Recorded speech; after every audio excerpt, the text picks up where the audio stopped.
dearly beloved friends and family, and also the dearly departed.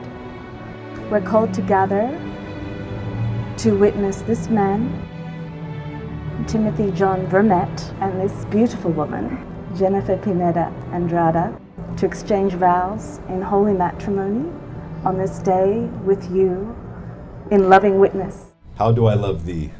Let me count the ways. I love thee to the depth and breadth and height my soul can reach. I love thee purely as they turn from praise.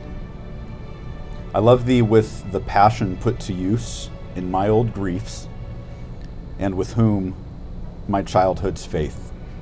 I love thee with the breadth, smiles, tears of all my life, and if God choose, I shall but love thee better after death. It is my deepest honor to pronounce you both husband and wife, and please kiss your bride.